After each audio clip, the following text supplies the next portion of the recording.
Hey everybody, it's Eduardo Jackson, CEO, founder, creator of the Cinema Draft Game, coming at you with another weekend recap and a talent pool preview. No guests today, just me. Sorry, not sorry. Let's get right into it. Okay, so, and oh, awesome. Okay, so there we go. So let's take a look at our completed contests. Very exciting weekend. Basically, anything could happen. We weren't exactly sure what the optimal strategy was. It kind of seemed to coalesce on our Friday afternoon, Friday morning recap or review with Jay Devlin, where we kind of previewed the weekend. And it seemed like there were several strategies at work, but the main one was going to be some combination of headliners from a headliner from Fate of the Furious, and then a headliner stacked from Born in China. So, person who won this past weekend is, surprise, surprise, me. Yes, that's right. Very exciting. Yes, yes. I actually was lucky enough to win for the 5, and I just kind of stumbled onto a strategy which seemed to work, and it basically put a lot of emphasis behind Gifted. I was bullish on Gifted mostly because it was on a ridiculous 1986 screens. Now, when you have, and actually I'm projecting 1700 screens this week, but it was actually on 1986 screens last weekend. That's 14 shy of wide release. It's basically about as high a limited release as you can have. And so I played the numbers. I figured that it would do well enough on average to eke out about $4 or $5 million. And then at 1 point per 500,000, you're essentially looking at 10 points per actor. It actually ended up being about 9.12, with the headliners getting 12.77. The Draft Mom, she went and saw it last week. She said it was great. She said I would love it. So I'm looking forward to seeing that, hopefully sometime soon. And yeah, I just kind of went with the sentiment and the screens. And so I got myself a 4-pack of Gifted. I had, the optimal strategy of the Born in China stack plus Fate of the Furious. And then I also want to make sure I got some Boss Baby in.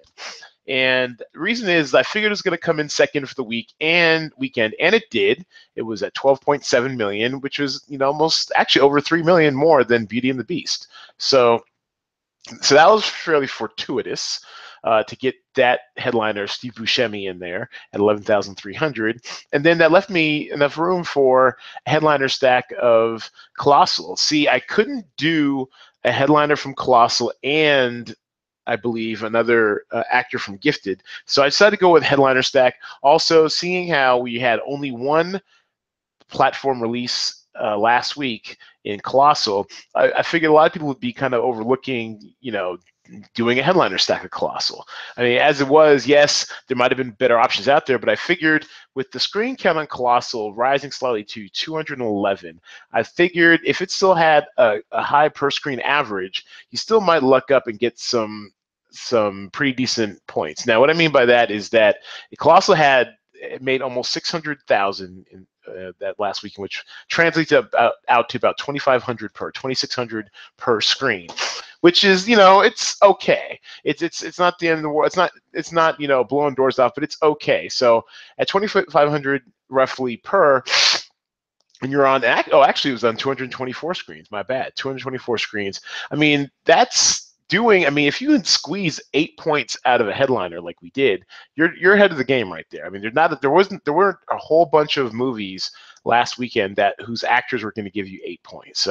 So I think the point of differentiation that I took upon towards getting to the top of the feature presentation was stacking Colossal, where most people would just do the obligatory one actor, most likely a headliner, and then just kept it moving. So that was me, 158.40 points, and that also qualifies as call sheet of the week. So that means there will be no $25 bonus from last week. It is now doubled to $50, and we will keep rolling it forward until someone can beat my sheet. Now, a person who actually max cashed which means he cashed in all 5 contests. This week was Excellent, a fairly new player. I think he's been around for this is his 3rd weekend, and Excellent lived pretty much up to his name. He had the Fate of the Furious headliner and Born in China headliner stack. He also had Steve Buscemi from Boss Baby, the cheaper of the 2 headliners. And then, I guess the only place where he lost ground was that he had his obligatory Jason Sudeikis, who's the cheaper of the 2 headliners from Colossal. But the only place where he lost ground was in The Promise. Now, The Promise had a tough road to hoe. I believe I mentioned on a couple of podcasts last week that I didn't understand where its path to victory was. It was a $90 million. Actually, Jay Devlin and I discussed it was a $90 million movie that was going to be on a ridiculous 2,400 screens that based on. It's not historical fiction per se. It actually happened. Basically the genocide of Armenians at the hands of Turkey, or the country that came to be Turkey back then was the Ottoman Empire, and it just seemed a bit niche. Now, while it's a great atrocity and definitely has historical relevance and all of that, it still kind of eluded me who exactly the audience was for. Although it was cast very well. Christian Bale, Oscar Isaac, I think what's her face? Rachel Weisz is in there also, and I did see Oscar Isaac and Christian Bale on like Hardball, MSNBC, but it's just I guess it's a little too tough a sell. No one really wants to watch Genocide the weekend before our unofficial, or a weekend or 2 before our unofficial summer movie going season kicks off. So I figured it was going to be I figured The Promise on 2,251 screens is just way too wide for its own good. But he was able to get 5.74 points out of the headliners, and then he scratched out another 4.10 from the other 2. But still, his call sheet was good enough for 2nd place. And in this game, wherein employees or family of Cinema Draft cannot win any money, he gets the 1st place money. Congratulations, 46.25, coming right at you. Excellent, congratulations. And overall, I think he scooped just about $100, 99.75 across all 5 contests. So congratulations on your max cash. Well played, sir. And I believe he used the same call sheet in each of them. So another Jay Devlin favorite, going with what you know, mass entering or multi-entering the same call sheet. I do not personally frown upon it. If you found a strategy that you like, roll with it. Our boy, The Roan, in 3rd place. I think one of his higher finishes. Congratulations, The Roan. He's actually been he's a great example of someone who's been fairly active in our group chat. If you haven't joined, I highly recommend it. It's a publicly open group chat. It's a lot of fun. We get into a little mischief here and there, some side bets and what have you. Here's the current group chat right now, talking, and everyone's kind of, giving their opinions on the movies and the performance. Oh, look at this. We had our first spam. That's how you know we are getting big time. We had our first spam bots or spam members come in there try to spam us. So we're blowing up, y'all. Get in there. Get into the group chat. Okay, so basically he had similar troika of Born in China plus Fate of the Furious. He had, look at it. He had a headliner stack of Colossal. Well done, The Roan. And then he split. He had he split it with a headliner stack from both The Promise and Unforgettable, and that might have been where his only misstep was Unforgettable. Even though it was tracking at 9 million, that movie looked like a dog with fleas. And I didn't hear any. There was no buzz in the streets. The streets was cold. Streets was not popping for this movie, and it did what it did. What was it, about 4 million, 4.7? It was pretty bad. Yeah, 4.78. So 4.8 million. Terrible performance. Terrible debut. It's going to drop like a rock. But so that was his only misstep. Otherwise, pretty solid call sheet. Good for 3rd and 2nd place money, which is $27.50. Congratulations, The Roan. And of course, a favorite in the group chat, Ring Balls 22. Let's check out his call sheet real quick. He had the now similar troika, Fate and Born in China. He had a Colossal headliner stack. Okay, I take that back. I guess the Colossal headliner stack was the play to make. I'm glad I was on trend. He also had a gifted headliner stack, which was smart, and Free Fire, which disappointed, just bumbled its way out of the gate. I mean, it was on all those screens, and actually, I have a comment on that in a second. The Free Fire headliners, Killian Murphy, and then Rosario Dawson as a headliner from Unforgettable. Once again, Unforgettable, underperforming, but that was somewhat to be expected. But yeah, let's talk about real quick about Free Fire. This was a bit of a surprise how poorly it did. It only made 994,000 on 1,070 screens. Actually, when it was first mentioned to be released, I thought it was going to be a platform release because it's kind of a high concept idea. You know that movie Phone Booth back in I want to say 99 or something, 98, 99. Colin Farrell spends the entire movie, for the most part, in a phone booth. Kind of a tough sell. Free Fire is also another self-contained drama, or action drama, action comedy drama, something like that, where it's all contained in one warehouse during one gun battle. That's a pretty hard. I mean, it's not so much like a hard sell. It actually sounds kind of interesting. The trailers I've seen have been pretty interesting. But my God, I mean, to open that up even as wide as 1,000 screens, it just seemed a bit too ambitious. I honestly, with no screen count at my disposal, when I set the values back on Sunday afternoon, I figured Free Fire would only be on 200 screens. Imagine my surprise when they bumped it up to 1,070 screens. I honestly put that on A24 and the distributors for opening up way too wide. No need for that. If you would open it on 120, 150, 200 screens, let it build some buzz, some word of mouth, they would have had this big flop and disaster. So they have to claw back some screens in order to try to boost that per screen average and give it some extended life. I actually think I will go see it if I can squeeze out any spare time. This week's going to definitely be tough, very busy week for the kid, but I like the high concept. I heard great things about the filmmaker, but opening up on 1,070 screens is just hubris. Just hubris. Okay, so, and then also rounding out the top 5 is Jay Devlin. And he went with the Troika. I'm sure, yep, he went with the Troika of Born in China and The Fate of the Furious. He also he got his Boss Baby in there, well played. And then, yeah, Free Fire disappointed him as well. And Unforgettable just was a dog, just flopped out the gate. Plus also a headliner from The Promise, and that's pretty much where he lost opportunity. The opportunity cost of his points right here on Unforgettable was just too much, because at 9,500, 9,200 for Unforgettable, oh, that's money that could have been much better spent on something like Gifted or some other places. But otherwise, it's a fine call sheet. Good for 5th place, aka 4th place money. Congratulations, Jay Devlin. I think he did cash in another contest as well. So love seeing these players in there. Hey, and let's give a shout out to newcomer JJ11. In her second week, she makes the money. Good job. 7th place, good for 6th place money. And she had an all headliner call sheet.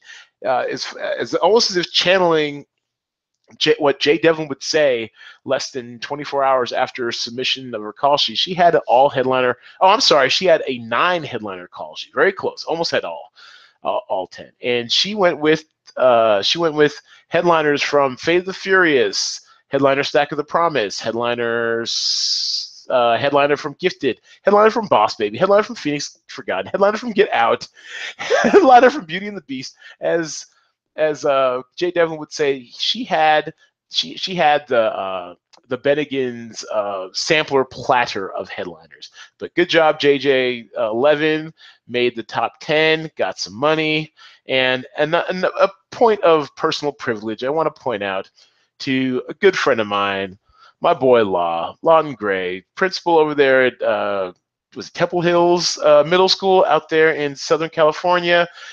He's been OG of the game since basically back in October, November. We first got up on the site. Really appreciate his support. He couldn't mess with us when we were doing the spreadsheets, which I don't necessarily blame him, but he's been steadily playing off and on as the schedule allow. We really appreciate Law, aka LA Law, and he makes I think his first top 10 appearance in his first money appearance in the feature presentation in a while, and I'm very proud of him. He 124.34 points. He had Fate of the Furious headliner, Also, he did a 4-pack of Phoenix Forgotten, which might have cost us some money because no one really knew what that movie was about.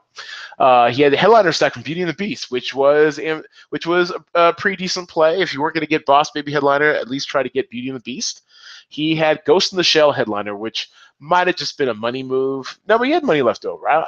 That was probably his only misstep right there. Ghost in the Shell has made whatever little money he was going to make. The whole cultural appropriation thing kind of kept its grosses down. But if he could have gotten away from that and spent the money elsewhere, he might have been better served. And then he had an actor from Colossal, but really should have paid up a little bit more because he had 1,600 left over. Should have paid up a little bit more for a headliner from Colossal at least to get the extra 3 or so points, which actually, well, no, that wouldn't have gotten him past JJ11. But still, every point counts this game. Hell, every 100th of a point counts this game, as we see bunched up towards the top. But I am very proud of Law, aka LA Law, and his performance in the feature presentation this week. And yeah, we see the return of Smart Ash, new player Drew.Zod, welcome. G Nice from the tripod, doing what he does, lurking around the bottom. My godmother Nadine Harlem, good to see you. Mimi, all you guys, thanks for coming out again and playing. Gamble 24/7. I just want to pour a little liquor out for our boy, Gamble 24/7. He had his streak of 13 consecutive weeks of cashing, of being in the money, broken this week. It was like death, taxes, and Gamble 24/7, Gamble 24x7. It was a glorious run. I fully expect you to start a new run up this weekend with your next call sheets. Just a little, and actually, let's just take a look real quick, because this is a shock to the system. I mean, I was getting very used to just penciling him in for being in the money, and to have his streak, which I think is probably the longest we've had in the site-based version of the game. I mean, you should be very proud of that streak. 13 straight weeks, it's incredible. Congratulations. And taking a look at his call sheet, just seeing where he could have possibly improved. He had the Troika down. It was Free Fire. Free Fire let him down. Plus, also Unforgettable was perfectly forgettable, as he had a 3-pack of that. And then also he didn't have enough Gifted. I guess he could only afford a regular actor from Gifted, a non-headliner, but he needed a little bit more Gifted and a lot less more Unforgettable, and that probably would have served him well. And that also just goes to show you that with these weekend forecasts, man, I mean, when we go to Box Office Pro, which releases their weekend forecast every Wednesday afternoon, do not be a slave to these. You have to, I mean, they can be a starting point. They can be, a thought starter, as an old boss might used to say, a conversation starter, but do not cast your entire lot in with these numbers. They can be fairly accurate. They can give you a general idea of what some of these movies are going to do. But all these openers, Born in China, Beauty and the Beast, Unforgettable, Boss Baby. Well, actually, Born in China cracked 5 million, but Unforgettable came in less than 5 million. All these new movies underperformed even their projections for the most part. So just be wary of that as you move forward in this game. Just that these projections are helpful. They'll give you a general idea, but don't treat them religiously. Even Get Out, which is awesome and was projected to do almost 2.1 million, only did 1.7. So it goes both ways. It goes both high and low. They can be off. But yeah, Gamble 24/7 still a valiant call sheet, a classic run, and let's see if someone will start up will start or continue a cash streak like that. It was very inspiring. Okay, so we've seen a lot of that. Enough of that. Let's see what is on tap for this coming week, and just to keep it easier for everybody, I will turn us to the grid. This is how I set up the values for the week and like to get everything organized for everyone. And looks like we've got we've got several holdovers. We've got five new movies in the mix. The Circle, the Tom Hanks. Emma Watson starring vehicle, How to Be a Latin Lover, which is a little odd. It's debuting in limited, and it's an interesting movie only because it seems like a lot of favors were called in on this movie, and I say that because there we go. It stars Eugenio Derbez, who I believe has had like a pretty successful career in mostly Mexican uh, themed or Mexican filmed movies. Yeah, there he is. Pretty. Yeah, look at all these great titles in Spanish. Like he's been killing in Mexico for a long time. Well, that's just as a producer. Oh, my bad. But yeah, as a writer and actor, yeah, there you go. He's just been killing it for a long time down in Mexico. But we have occasional, appearances, I guess, in gringo movies. But yeah, so it stars Eugenio Derbez and Salma Hayek. Those are the two headliners for this movie. But it's directed by Ken Marino, which if you let's take a look at Ken Marino real quick because you'll recognize this guy if you saw him. He was in that TV show Party Down, which I loved on Stars. See Ken Marino, he was on he's been on a lot of different stuff. I guess he's on a TV series now, Speechless, Fresh Off the Boat. There's a lot of TV, I guess. Brooklyn Nine-Nine. Some movies here and there. Children's Hospital, that TV short series. He's done a lot of stuff. He's got one of those faces, right? It was directed by Ken Marino. He knows a lot of people. He's been working in and around like comedy for a long time on TV and movies, and he just like, hey, I'm doing this movie, and I want all my friends in there, and so you got a pretty solid cast with Selma Hayek, Rob Lowe, Kristen Bell, Michael Cera, Rob Corddry. McKenna Grace is starting to make a little impact now. The young star in Gifted, Rob Riggle, another guy who I actually read somewhere that Rob Riggle's known as kind of TV pilot poison for whatever reason. Whatever reason, he also has a face where you've known it, you've seen it. Oh, that guy, he's funny, but he hasn't been able to get his own show off and popping. But he's been around, so he got all his comedy friends, people from years in Hollywood to star in this movie, which seemed to be pretty low budget, pretty affordably budgeted, I'm sure, and it's going to be out on 1,000+ screens, and it's just interesting. It's definitely going to be interesting to see how it performs because it definitely is what we'd consider to be a Latin or a Mexican themed film, but it's got a big quote unquote crossover cast. So it'll be interesting to see how this does. I put it. Well, I'll be doing the shot list later on when I record tonight with hopefully the female tripod, the lovely ladies in Hollywood, Cleela Joy and Alexia Peebles, and so I'll reveal my shot list then. But it's in the mix. I definitely think it's got some potential for an under the radar hit. Like it might do 4 or 5 million, which once again would be good for 8 to 10 points. What else we've got? Buster's Malheart, which stars Rami Malek from, he's another one of those guys that once you see your face, you'll know it. That guy, that dude, it's Rami Malek, guy from Mr. Robot. Super small indie. I have no idea how many screens it's on. It's one of those ones where I had to go to HSX to look it up. An idea of what kind of release it's going to get. I was pretty sure it's only going to be platform, but it's going to be Okay, Buster's. Wow, this thing is so small. It's not even registering on. Okay, it's not even registering on HSX. They have. Oh, there it goes. My goodness, I was about to say. Look, it's trading super low, 80.87. As far as its estimate for its overall gross, so it's not expected to do much of anything. So you might probably want to avoid it. But we had to get some more platform releases in there just because last week it does kind of suck, everyone dipping from the same well. And then also Slight, which is slated to be out on 550 screens. That's actually not bad. I actually thought it would be a little bit wider than that, but that's actually a nice sweet spot. For our game purposes, it'd be great if it was under 500 because by far it would be the toast of the town if it was in platform release, but it's a limited release, so this makes it a little risky because it's just barely in limited release, 550 screens.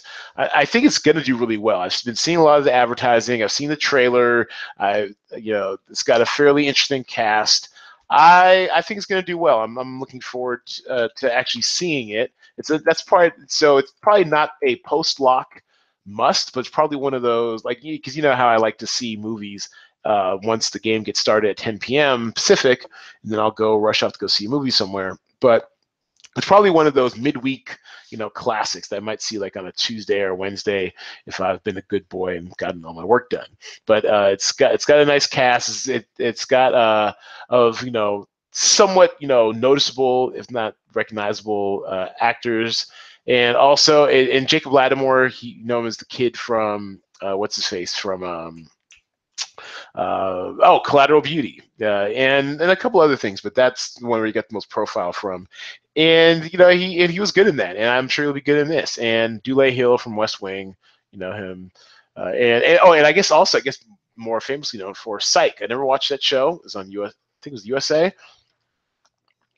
but it was on forever. So get your money, Dule, get your money, and yeah, it seems interesting, a bit of the mystical, a bit of the magical, from the same people who brought us Get Out, which I did see again this past weekend and thoroughly enjoyed it. It truly is a really well-made film.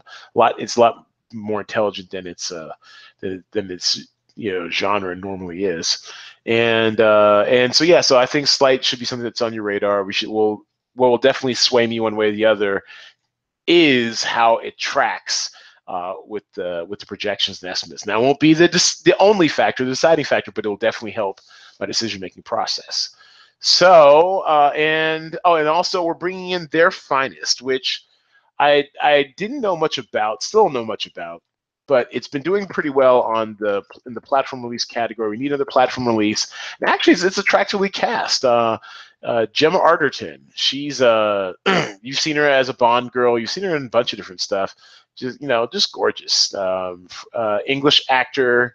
Been in just a ton of stuff recently. But did get her big break as a Bond girl with, I think it was Daniel Craig, maybe just before Daniel Craig took over, and she's been working steadily ever since. I saw a disappearance of Alice Creed. Ugh, that was grim, but good. She's good in that. Yeah, she's been in a bunch of Clash of the Titans, Prince of Persia. You know what? I'm a stand. Quick cultural cul-de-sac. Prince of Persia was good. I don't care what anybody says. I don't care if Gyllenhaal was slightly miscast, whatever. He bulked up. It was a lot of fun. Yes, there was CGI and stuff. I know they were hoping it was going to be like this big franchise. It never turned out to be. But for a summer, sword and sands, fantasy epic, I really freaking enjoyed it. Prince of Persia, Sands of Time. Don't cheat yourself. Check it out on Netflix or whatever. Oh God, Runner, terrible movie about online poker, but yeah, she's in that too. So yeah, so she's been around. Anyways, starring Gemma Arterton, Sam Claflin, whom you might remember as the guy from. Well, I guess he's most noted for Hunger Games stuff. But he was really in that movie Me Before You, the guy in the wheelchair. He was really good in that. Look at just that square jaw. I mean, he's born to be a movie star. So it looks like it's got a decent cast. It's been performing pretty well at the box office.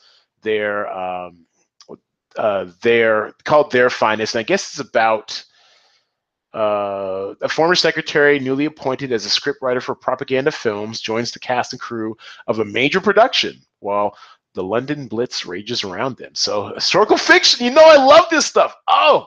It's catnip. It's catnip for me. I love historical fiction. I might have to check that out some way or somehow.